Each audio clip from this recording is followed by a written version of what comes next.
Hello dear students last lecture में हम matter waves की बात कर रहे थे। स्टूडेंट्स, डी ब्रॉगली ने मैटर वेव्स के अबाउट में ये कहा था कि जितने भी पार्टिकल्स होते हैं, ठीक है ना, जब वो मूव करते हैं तो उनके साथ एक वेव एसोसिएट होती है, ठीक है, और जब वो रेस्ट में होते हैं तो उनकी जो वेवलेंथ होती है वो इन्फिनिटी हो जाती है, इसलिए वो हमें विजुअलाइज नहीं होती है। ठीक है स्टूडेंट्स, डी ब्रॉगली ने जो भी इक्वेशंस बताई थी मैटर वेव से रिलेट करके, वो हमने यहाँ पे लास्ट लेक्चर में डिस्कस कर लिया था स्टूडेंट्स। लेकिन उन्होंने कोई प्रूफ नहीं दिया था, कोई एक्सपेरिमेंट करके नहीं बताया था डी ब्रॉगली ने कि वो किस तरीके से या किस बेस पर ये बात अपनी बता रहे हैं। ओके स्टूडेंट्स, तो सबसे पहली बार डेविएसन एंड जर्मर नाम के दो साइंटिस्ट हुए जिन्होंने ये प्रूफ दिया, एक्सपेरिमेंट के थ्रू ये प्रूफ दिया कि जो बात डी ब्रॉगली ने बताई है वो 100% ट्रू है, राइट है। ठीक है, जितने भी पार्टिकल्स हैं, every particles associated with wave, ठीक है ना, ये बात जर्मर और डेविएसन ने प्रूफ करके बताया था। ठीक है स्टूडेंट्स, तो आपको इस पर ध्यान रखनी है, दिस एक्सपेरिमेंट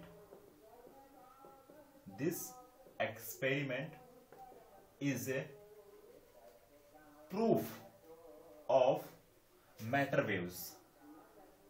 ठीक है,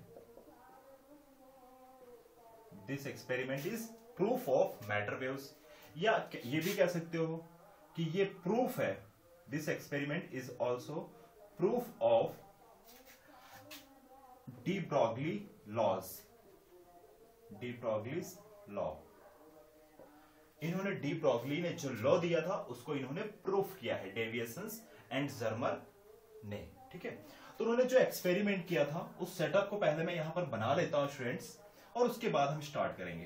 इसमें सबसे पहले एक वैक्यूम चैम्बर लिया गया, और आपको पता है कि जो ये वैक्यूम चैम्बर है ये इसलिए लिया जाता है कि जहां पर आप कॉलिजन्स को अवॉइड कर सको। ठीक है, वैक्यूम चैम्बर। ठीक है स्टूडेंट्स, यहां पर दो बैटरी ली गई, एक बैटरी थी लो टेंशन बैटरी, ठीक है, और एक यहां पर हाई टेंशन बैटरी ली गई। और इनके क्या रोल थे और ऐसा क्यों हुआ, वो सारी चीजें मैं आपको एक्सप्लेन करता हूं एक एक करके, डोंट वरी। पहले हम सेटअप प्रिपेयर कर लेते हैं। और स्टूडेंट्स, ये जो बैटरी है ये वाली, ये बैटरी फिक्स नहीं थी, ये वेरिएबल बैटरी है, इसके लिए इसको यहां पर मैंने वेरिएबल बैटरी बना के बताया है। ठीक है स्टूडेंट्स, और यहां पर एक कॉलीमेटर था, ठीक है, कुछ इस तरीके का, ऐसे ऐसे लेते हैं, कुछ ऐसे। और स्टूडेंट्स, यहां पे एक निकेल का क्रिस्टल यूज किया गया है ना, क्रिस्टल। तो इस तरीके से मैं बना देता हूं, ठीक है, और ये जो क्रिस्टल है स्टूडेंट्स ये रोटेट कर रहा था। ठीक है, मैं यहां लिख देता हूं ये किसका क्रिस्टल है, निकेल का क्रिस्टल। और यही क्यों यूज किया गया ये भी मैं आपको एक्सप्लेन कर दूंगा। स्टूडेंट्स, यहां पे एक स्क्रीन यूज की गई जिसे आप डिटेक्टर भी कह सकते हो, इसको आप क्या कह सकते हो, डिटेक्टर। ठीक है,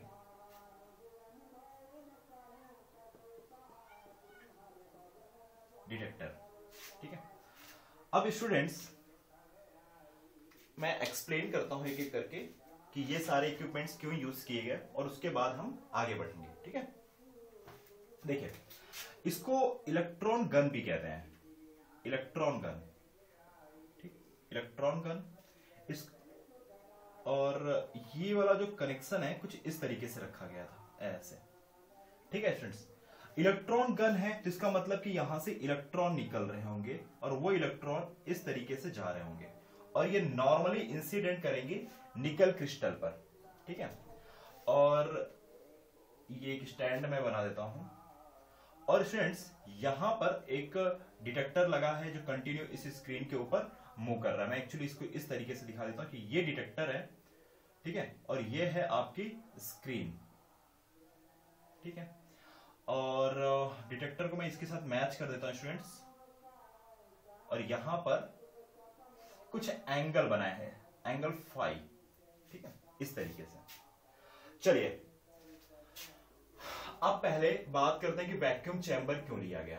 वैक्यूम चैम्बर, अब मैं एक एक करके यहां पे नोट लिख देता हूं, आप उसको नोट कर लीजिएगा। Chamber is vacuum, chamber is made vacuum because to avoid collision between electron and gas molecule। Students, electron बहुत ही छोटा होता है, उसका मास बहुत ही कम होता है। अगर वो गैस मॉलिक्यूल्स के साथ कोलाइड हो गया तो स्टूडेंट्स आपको जो रिजल्ट की रिक्वायरमेंट है वो आपको नहीं मिल पाएगी। ठीक है। दूसरी बात, अब यहां पर इलेक्ट्रॉन गन यूज किया गया। इलेक्ट्रॉन गन, इलेक्ट्रॉन गन जो होता है, सबसे पहली बात, it is a low tension battery, it is connected to low tension battery. ठीक है, low tension battery. Electron gun का काम क्या है? इसका काम होता है it emits electron, it's emit electron, ये इलेक्ट्रॉन को इमिट करता है वाया थर्मो आयोनिक इमिशन।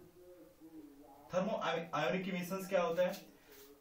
जहां पर इलेक्ट्रॉन का इमिशन थर्मल एनर्जी की वजह से हो उसको हम कहते हैं थर्मी आयोनिक इमिशंस, है ना। इसका मतलब क्या होता है? इसका मतलब होता है इमिशन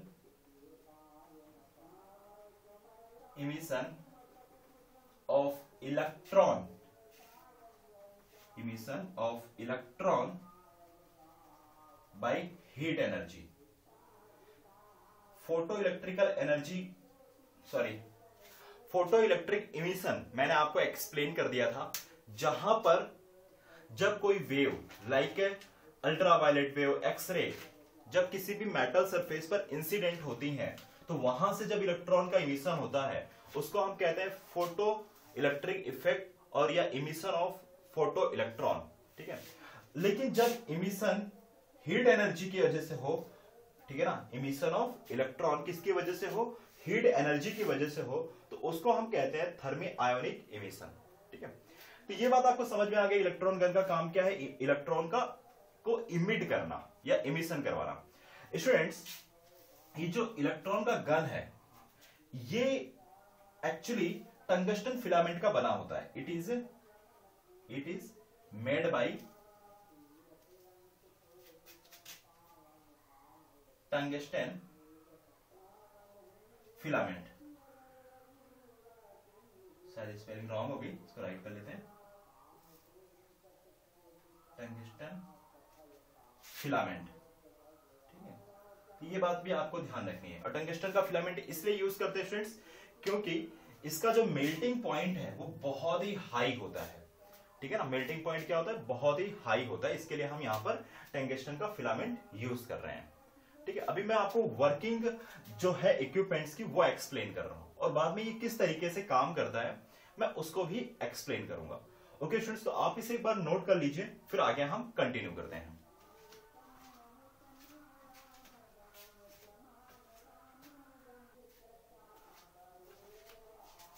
ओके स्टूडेंट्स, अब देखिए ये आपकी LT थी और ये थी आपकी HT।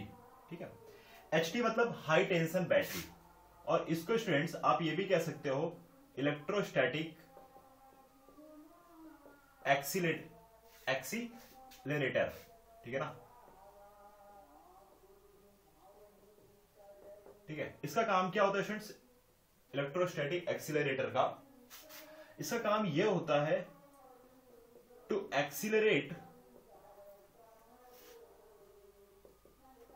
the electron, to accelerate the electron by varying the potential, by varying the potential of high tension battery। ठीक है, हाई टेंशन बैटरी।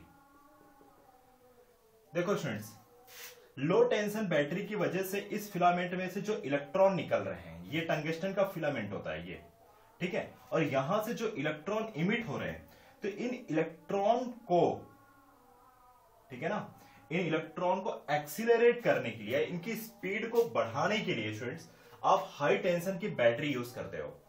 ये जो बैटरी है, यहां पर पोटेंशियल को आप कंटिन्यू वेरी करा सकते हो, चेंज करा सकते हो। ये सिंबल ही बता रहा है, आपको ये ध्यान रखना है, ये जो सिंबल है ये है ये सिंबल जो है ये वेरिंग बैटरी है या वेरिएबल बैटरी है, जहां पर पोटेंशियल को आप कंटिन्यू वेरी करवा सकते हैं, ठीक है स्टूडेंट्स। अब उसके बाद यहां पर देखिए एक कॉलीमेटर यूज किया गया है। इसका काम क्या होता है? कॉलीमेटर, देखो स्टूडेंट्स, स्टूडेंट्स आपको पता होना चाहिए, नाम से क्लियर है। कॉलीमेटेड का मतलब होता है स्ट्रेट। कॉलीमेटेड का मतलब क्या होता है स्टूडेंट्स? स्ट्रेट, ठीक है। कॉलीमेटेड का मतलब स्ट्रेट होता है। तो जो ये इलेक्ट्रॉन है ये एक स्ट्रेट पाथ पर ट्रैवल करे, तो आप कह सकते हैं कॉलीमेटर क्या है? Narrow passes, so that narrow passes to move electron straight and normally incident on target। अब स्टूडेंट्स आप पूछोगे टारगेट क्या है? टारगेट है ये निकल क्रिस्टल, जिसको आप क्या लिख सकते हैं, एक तरह से आप इसको टारगेट भी लिख सकते हैं, ठीक है। समझ में आई बात? अब स्टूडेंट्स बात कर लेते हैं टारगेट की। टारगेट क्या होता है? टारगेट है रोटेटिंग निकेल क्रिस्टल, ठीक है, rotating nickel crystal. Actually nickel crystal क्या करता है? निकल क्रिस्टल रोटेट हो रहा होता है और इसके ऊपर नॉर्मली इलेक्ट्रॉन इंसिडेंट होते हैं, ठीक है। निकल क्रिस्टल पर जब आपके इलेक्ट्रॉन इंसिडेंट होते हैं स्टूडेंट्स, तो वहां से इलेक्ट्रॉन स्कैटर होते हैं, ठीक है। When electron incident on crystal, they scattered in all direction,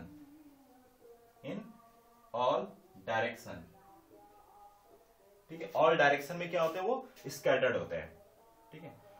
और वो स्कैटर्ड होके कुछ इस तरफ चल पड़ते हैं, इस तरफ ऐसे, ठीक है।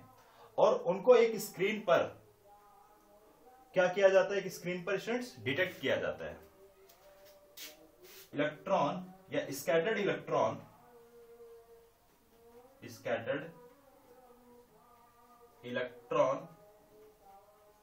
इज गेट ऑन स्क्रीन, और को कहां पर लिया जाता है? सभी स्कैटर्ड इलेक्ट्रॉन को एक स्क्रीन के ऊपर, and detector detect the diffraction pattern, ठीक है। Detector difference pattern. अब स्टूडेंट्स मैं इसको एक बार एक्सप्लेन कर देता हूं, बहुत ही सिंपल है, ठीक है, बहुत ही सिंपल है। देखिए ध्यान से, सबसे पहले जीरो से स्टार्ट करते हैं। डेविएशन एंड जर्मर ने एक वैक्यूम चैम्बर ले लिया, ठीक है। उस वैक्यूम चैम्बर में उन्होंने इलेक्ट्रॉन का यूज किया, क्योंकि डेविएशन एंड जर्मर को एक्चुअली एक्सप्लेन करना था मैटर वेव्स, ठीक है। तो इलेक्ट्रॉन क्या है? पार्टिकल है। इसके लिए उन्होंने इलेक्ट्रॉन को कंसीडर किया, क्योंकि इलेक्ट्रॉन का मास बहुत ही कम होता है। अब स्टूडेंट्स वैक्यूम चैम्बर इसलिए कंसीडर किया गया क्योंकि यहां पे जो गैस मॉलिक्यूल्स हैं वो इलेक्ट्रॉन के साथ कोलाइड ना हो। कोलिजन की वजह से उनकी डायरेक्शन चेंज हो सकती है, या ऐसा भी हो सकता है सभी इलेक्ट्रॉन यहां से जो जा रहे हो वो निकल क्रिस्टल तक ना पहुंचे, अदरवाइज यहां से कोलाइड होकर यहां तक ना पहुंचे, स्क्रीन तक। ठीक है स्टूडेंट्स, फिलामेंट को, टंगस्टन फिलामेंट को हमने लो टेंशन की बैटरी से कनेक्ट किया और इस पूरे सिस्टम को हमने इलेक्ट्रॉन गन कह दिया, और एक हाई टेंशन की बैटरी यहां पर हमने ली। यह हाई टेंशन की बैटरी इस इलेक्ट्रॉन की वेलोसिटी को, स्पीड को एक्सीलरेट कर देगा। इलेक्ट्रॉन बहुत ज्यादा स्पीड में यहां से एक स्ट्रेट पाथ पर ट्रैवल करेंगे।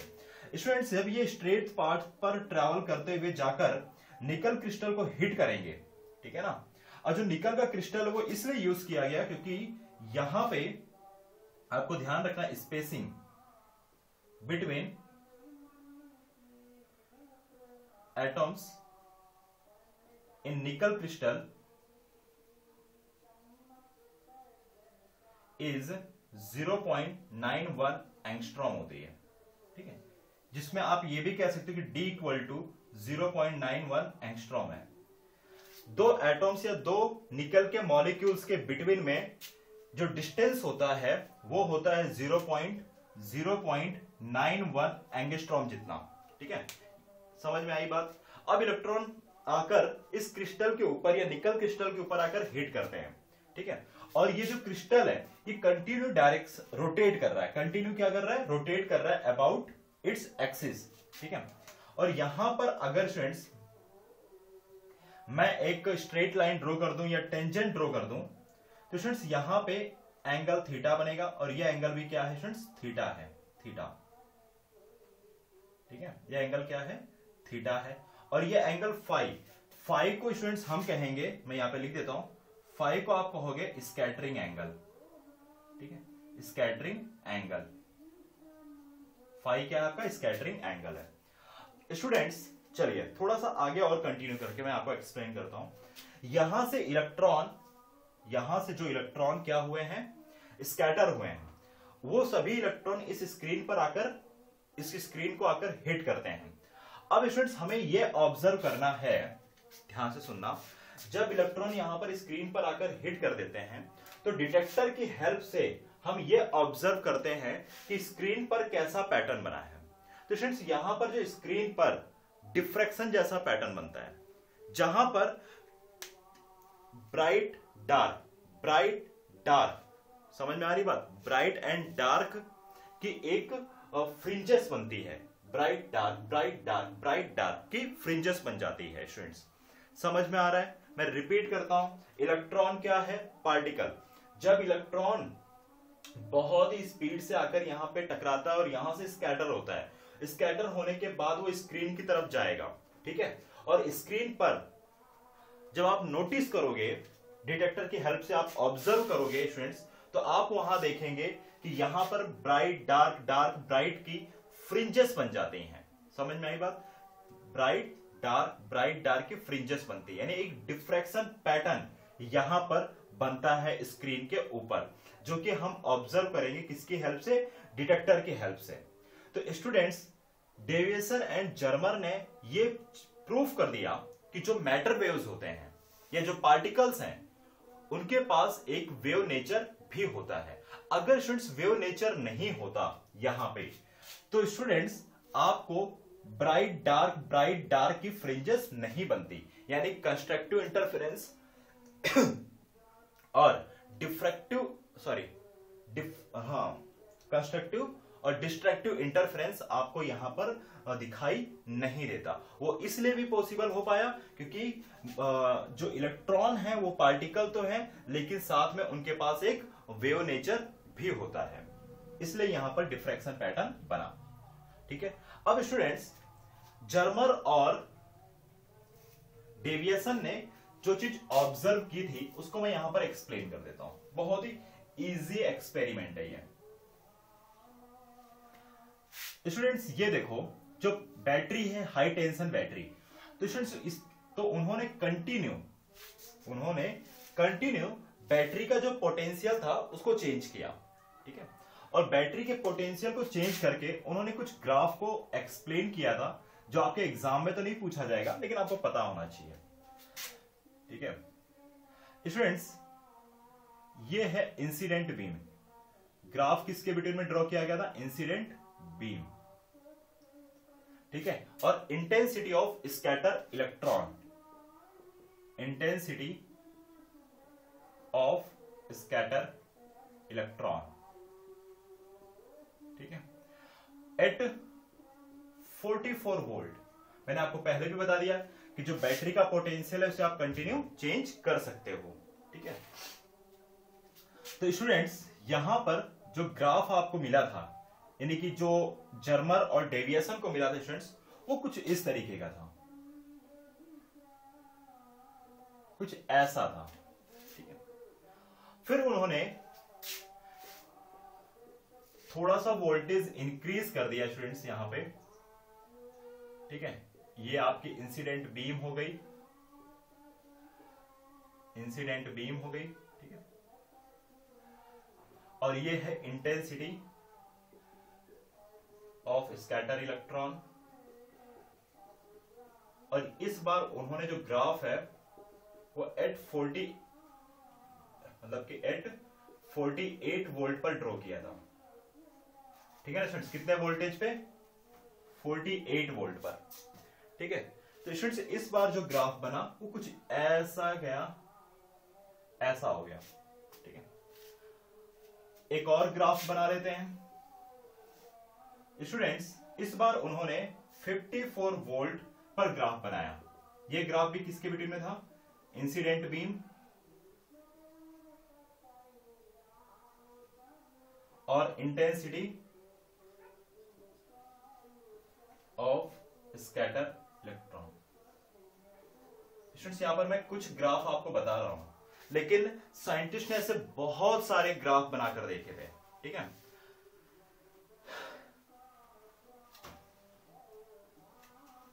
तो स्टूडेंट्स जो 54 वोल्ट पर जो ग्राफ मिला था स्टूडेंट्स यहां पर, वो कुछ इस तरीके का मिला था, है ना।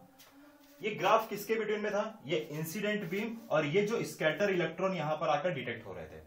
तो स्टूडेंट्स उन्होंने देखा कि जब उन्होंने 54 वोल्ट पर जो ग्राफ बनाया, डिटेक्टर क्या कर रहा था? यहां पर डिटेक्ट कर रहा था। तो उन्होंने जब 54 वोल्ट पर जब ग्राफ बनाया तो उन्होंने एक चीज ऑब्जर्व की कि 54 वोल्ट पर जो ग्राफ बना है उसके लिए जो डिफ्रैक्शन पैटर्न है उसकी इंटेंसिटी सबसे ज्यादा है। और वो एंगल उन्होंने देखा स्टूडेंट्स, वो एंगल था 50 डिग्री, ठीक है।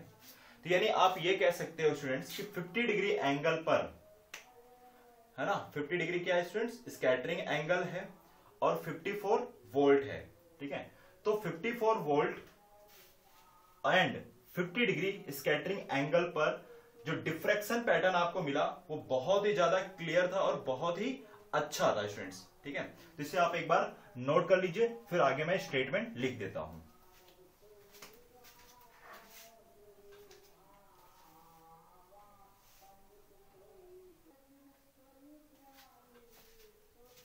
ओके स्टूडेंट्स देखें यहां पे, तो मैं इस स्टेटमेंट को लिखता हूं, intensity of scattering angle, sorry scattering electron is found to be maximum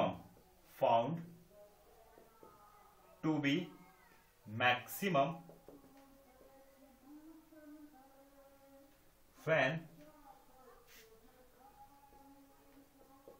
scattering angle phi equal to 50 degree and accelerating potential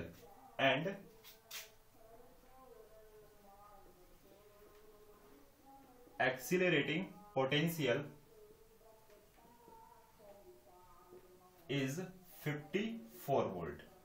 ये बात आप ध्यान रखना, एमसीक्यू में कई बार डायरेक्टली पूछ लिया जाता है कि डेविएशन एंड जर्मर एक्सपेरिमेंट में कितने वोल्टेज पर आपको maximum intensity of scattering electron मिला था। वो वोल्टेज था 54 वोल्ट और एंगल था 50 डिग्री। अगर आप 54 वोल्ट से भी ज्यादा वोल्टेज देते हो तो भी यहां पर जो डिफ्रैक्शन पैटर्न मिलेगा incident beam and scattering electron या इंटेंसिटी ऑफ स्कैटरिंग इलेक्ट्रॉन के बिटवीन में वो काफी अच्छा नहीं मिला था, बहुत ही खराब मिला था स्टूडेंट्स। ठीक है। तो सबसे बेटर जो ग्राफ बना था डिफ्रैक्शन पैटर्न का, ठीक है, वो कुछ इस तरीके से मिला था। कितने एंगल पर? 50 डिग्री पर और 54 वोल्ट पर। ठीक है स्टूडेंट्स। अब स्टूडेंट्स एक चीज देखते हैं यहां पे, ठीक है ना, ध्यान से देखना है आपको कि डी ब्रॉगली ने इलेक्ट्रॉन के लिए क्या इक्वेशन बताई है। देखिए ध्यान से, सबसे पहले तो हम ब्रैग्स इक्वेशन के अकॉर्डिंग सॉल्व करेंगे। तो देखिए यहां पे मैं लिख देता हूं इलेक्ट्रॉन डिफ्रैक्शन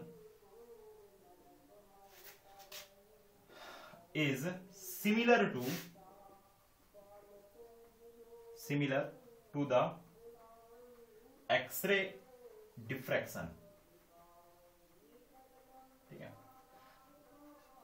जहां पर स्टूडेंट्स आपने ब्रैग्स इक्वेशन पढ़ी है, ब्रैग्स इक्वेशन, ये इक्वेशन किसके लिए थी स्टूडेंट्स? ये इक्वेशन है वेव के लिए। जहां पर आपने ब्रैग्स इक्वेशन में ये पढ़ा था 2d sin theta equal to n lambda, 2d sin theta equal to n lambda. Students ये आपने कहां पर पढ़ा था? ब्रैग्स इक्वेशन में। इसको आपको डायरेक्टली ध्यान में रखना है, ठीक है। देखिए स्टूडेंट्स, अगर यहां पर मिलने वाली वेवलेंथ और डी ब्रॉगली के अकॉर्डिंग मिलने वाली वेवलेंथ इलेक्ट्रॉन की वो सेम हो जाए, तो कैलकुलेशन के थ्रू भी ये प्रूफ हो जाता है कि जो इलेक्ट्रॉन है उसके पास पार्टिकल एंड वेव नेचर दोनों ही है। मैं रिपीट कर रहा हूं स्टूडेंट्स, ध्यान से सुनिएगा। यहां पर हम वेवलेंथ फाइंड आउट करेंगे किसके लिए? देखिए एक्सरे डिफ्रैक्शन के लिए, फॉर्मूला मैंने वही यूज किया है। तो यहां पर मिलने वाली जो वेवलेंथ है स्टूडेंट्स, ठीक है, और अकॉर्डिंग टू डी ब्रॉगली, ठीक है ना, वहां पर मिलने वाली वेवलेंथ अगर सिमिलर है, इक्वल है, तो एक चीज तो क्लियर हो जाती है स्टूडेंट्स कि जितने भी पार्टिकल्स हैं उनके पास ड्यूअल नेचर है। स्टूडेंट्स अगर मैं यहां पर n की वैल्यू 1 कर दूं, ठीक है, और हमारे पास अभी थीटा नहीं है, तो आप ध्यान से देखिएगा, मैंने आपको बताया था थीटा प्लस, मैं यहां पे इस तरीके से लिखूंगा फाई प्लस थीटा। अगर आप डायग्राम को देखेंगे तो आपको क्लियर हो जाएगा। मैंने एक स्ट्रेट लाइन निकल क्रिस्टल के ऊपर ड्रॉ की थी जहां पर theta plus phi plus theta था। स्टूडेंट्स अगर यहां पर हमें फाई की वैल्यू पता है, कितनी है? 50 degree plus theta equal to 180। तो स्टूडेंट्स ये हो जाएगा 2 थीटा इक्वल टू 130 और थीटा इक्वल टू आ जाएगा 65 डिग्री। ठीक है, थीटा आपको मिल गया 65 डिग्री। ठीक, अब ये सारी वैल्यू उठाकर आप पुट अप कर दीजिए स्टूडेंट्स। यहां पे 2 डी क्या था? डी था spacing between molecules of nickel crystal. एक निकल का लैटिस लीजिए, एक लैटिस लीजिए निकल क्रिस्टल का, और वहां पर आप देखेंगे कि दो एटॉम्स के बिटवीन में जो स्पेसिंग है ना, वो कितनी है? वो है 0.91 एंगस्ट्रॉम, ठीक है, into sine 65 equal to lambda. ठीक है, तो देखते हैं स्टूडेंट्स यहां पर लैम्बडा कितना मिला, इसको आप मल्टीप्लाई कर दीजिए। साइन 65 की वैल्यू कितनी होगी? सबसे पहले तो ये लिख लीजिए साइन 65। स्टूडेंट्स देखिए 2 मल्टीप्लाई 0.91 एंगस्ट्रॉम और साइन 65 की वैल्यू है 0.90। ठीक है, मल्टीप्लाई करिए 0.91 मल्टीप्लाई 2। तो स्टूडेंट्स यहां पर जो वेवलेंथ आपको मिली है वो मिली है 1.65 एंगस्ट्रॉम। समझ में आया? अब ये चीज तो हमने प्रूफ करके देखा है ब्रैग्स इक्वेशन के अकॉर्डिंग। ठीक है, अब स्टूडेंट्स हम बात करते हैं डी ब्रॉगली इक्वेशन के अकॉर्डिंग। ठीक है,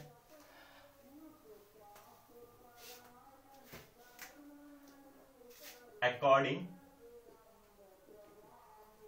टू डी ब्रॉगली,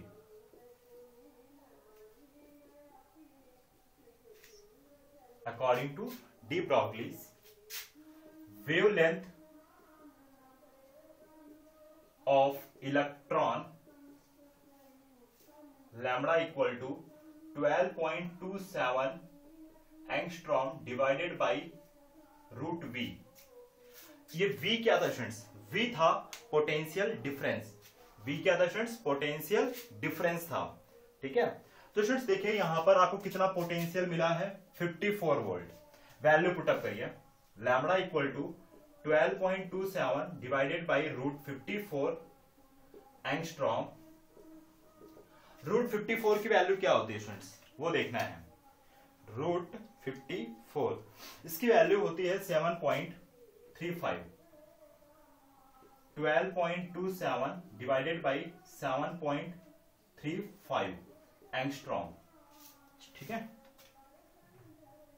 12.27 तो डिवाइड करेंगे स्टूडेंट्स, यहां पर जो वेवलेंथ मिली है वो 1.67 एंगस्ट्रॉम मिली है। अब स्टूडेंट्स एक बात ध्यान से देखना है आपको यहां पर कि according to de Broglie's equation जो इलेक्ट्रॉन की वेवलेंथ मिली और अकॉर्डिंग टू ब्रैग्स इक्वेशन जो इलेक्ट्रॉन की वेवलेंथ मिली है, ठीक है, वो ऑलमोस्ट या लगभग सिमिलर है। तो इसके अकॉर्डिंग आप कह सकते हो कि इलेक्ट्रॉन के पास क्या है? Dual nature. Electron have dual nature. और सिर्फ इलेक्ट्रॉन ही नहीं, जितने भी पार्टिकल्स हैं सबके पास ड्यूअल नेचर है। एक नेचर वेव है और दूसरा नेचर पार्टिकल है। ठीक है, वेव नेचर है, ये चीज हमें यहां से प्रूफ हो गई जब हमने ब्रैग्स इक्वेशन यूज किया जो कि वेव के लिए है। वहां पर हमें इलेक्ट्रॉन का जो वेवलेंथ मिला वो था लैम्बडा इक्वल टू 1.65 एंगस्ट्रॉम। ठीक है, और जब हमने डी ब्रॉगलीज इक्वेशन यूज की और वहां पर मिलने वाला जो वेवलेंथ था वो दोनों लगभग इक्वल है। तो अगर ये दोनों डेटा अगर ऑलमोस्ट इक्वल है तो यहां से ये चीज प्रूफ हो जाती है कि इलेक्ट्रॉन के पास ड्यूअल नेचर है। या इसी तरीके से आप कह सकते हो कि मैटर वेव्स पॉसिबल हैं। ठीक है स्टूडेंट्स, तो इसे आप अच्छे से नोट कर लीजिए।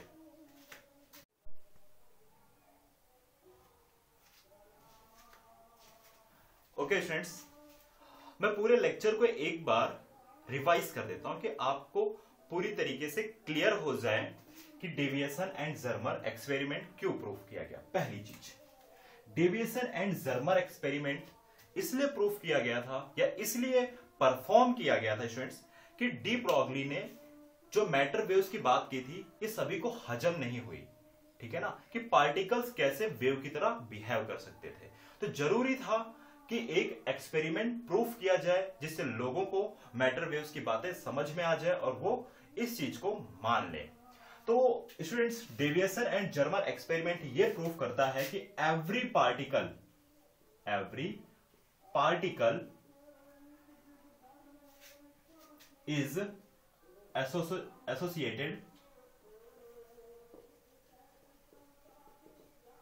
associated with wave। ठीक है, when moving।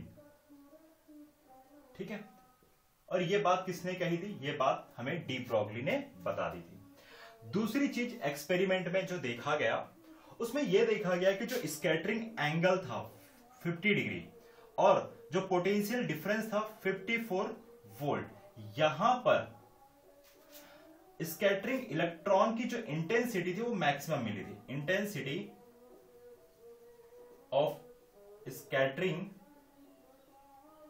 Electron is maximum. ठीक है, अब स्टूडेंट्स जरूरी था कि इन दोनों के ये दोनों डेटा यूज करके, ठीक है ना, इलेक्ट्रॉन का वेवलेंथ फाइंड आउट किया जाए।